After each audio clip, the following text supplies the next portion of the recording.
बॉलीवुड के दिग्गज अभिनेता सुनील दत्त अपनी फिल्मों और उपलब्धियों की वजह से आज भी हमारे दिलों में जीवित हैं। सुनील दत्त जब 5 साल के थे, तभी उनके पिता की मृत्यु हो गई थी। ऐसे में सुनील दत्त ने बस कंडक्टर से लेकर बॉलीवुड का सफर कैसे तय किया, आइए जानते हैं। इससे पहले अगर मेरे चैनल पर पहली बार आए हैं तो चैनल को सब्सक्राइब ज़रूर कर लीजिए। 6 जून 1929 को एक ऐसे व्यक्ति ने जन्म लिया जिसने हिंदी सिनेमा जगत में राज किया। फिल्मों से लेकर राजनीति तक इस शख्स का नाम हमेशा रोशन रहा और संजय दत्त के रूप में आज भी चमक रहा है। जी हाँ, हम बात कर रहे हैं बॉलीवुड के सबसे बड़े दिग्गज अभिनेता सुनील दत्त के बारे में।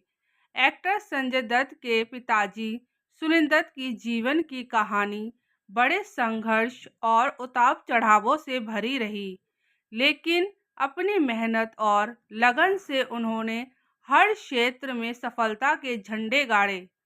पार्टीशन से पहले के पंजाब राज्य के झेलम जिला के खुर्दी गांव के एक गरीब परिवार में जन्म लेने वाले सुनील दत्त के संघर्ष की कहानी बचपन से ही शुरू हो गई थी। 5 साल की उम्र में सुनील दत्त के सिर से पिता का साया उठ गया था। ऐसे में आज़ाद भारत से पहले जीवन जीने के लिए सुनील दत्त ने काफ़ी कष्टों को देखा। माँ कुलवंती देवी के जरिए बेटे सुनील दत्त की जैसे तैसे परवरिश हुई। इस दौरान सुनील दत्त ने अपनी पढ़ाई को जारी रखा और उच्च स्तरीय शिक्षा के लिए वह माया नगरी मुंबई में आ गए। मुंबई आकर सुनील दत्त ने जय हिंद कॉलेज में दाखिला लिया। जब सुनील दत्त कॉलेज में पढ़ाई कर रहे थे, उस दौरान उनकी आर्थिक स्थिति बेहद खराब थी। ऐसे में सितारों की नगरी मुंबई में अपना पेट पालने के लिए सुनील दत्त इधर उधर नौकरी की तलाश में भटकने लगे। कड़ी मशक्कत के बाद सुनील दत्त को मुंबई वेस्ट की बसों में बतौर कंडक्टर नौकरी मिल गई, जिससे सुनील रोजमर्रा का खर्चा चलाने लगे। बस कंडक्टर की नौकरी करते करते सुनील दत्त के जहन में एक सवाल हमेशा रहता था कि मुझे कुछ बड़ा करना है। कॉलेज के बाद सुनील दत्त ने अपने करियर की शुरुआत बतौर एक्टर नहीं बल्कि रेडियो जॉकी के माध्यम से की।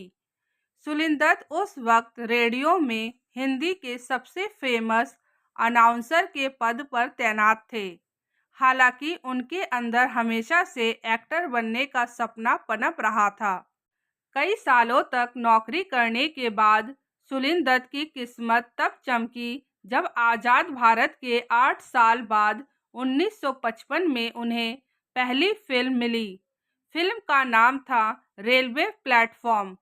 हालांकि सुनील की यह फिल्म कुछ खास कमाल नहीं दिखा सकी, लेकिन इसके बाद बॉलीवुड की दिग्गज अभिनेत्री नरगिस के साथ सुनील दत्त को फिल्म मदर इंडिया में अहम रोल मिला।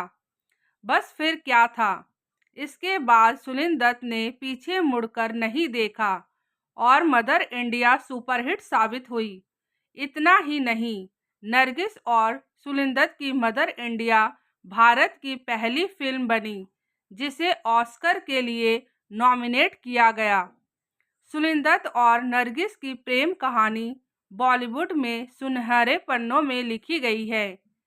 फिल्म मदर इंडिया में सुनील दत्त ने नरगिस के बेटे का किरदार अदा किया था, लेकिन इस फिल्म की शूटिंग के दौरान सेट पर एक बार आग लग गई, जिसमें नरगिस फंस गई। ऐसे में सुनील दत्त ने अपनी जान की परवाह ना करते हुए उनको आग की लपटों से बचाया। इस दौरान सुनील को काफ़ी चोटें भी आई। बस यहीं से सुनील दत्त नरगिस के दिल में घर कर गए। इस फिल्म से इन दोनों का प्यार परवान चढ़ा और 11 मार्च 1958 को नरगिस और सुनील दत्त एक दूजे के लिए हो गए।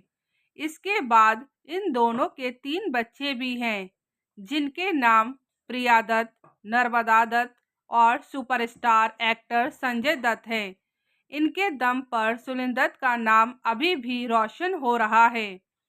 सुनील दत्त ने अपने जीवन काल में राजनीति में भी अपना दम दिखाया। उस समय देश में मनमोहन सरकार के दौरान सुनील दत्त राज्यसभा सांसद भी रहे।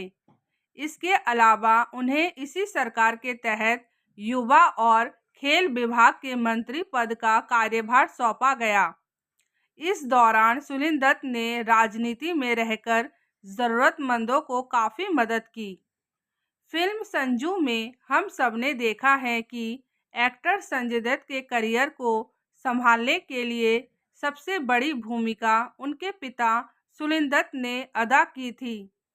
इस आधार पर संजय दत्त के करियर की सबसे बड़ी सुपरहिट फिल्म मुन्ना भाई एमबीबीएस में मुरली प्रसाद के पिता के किरदार में सुनील दत्त ने सबका दिल जीता।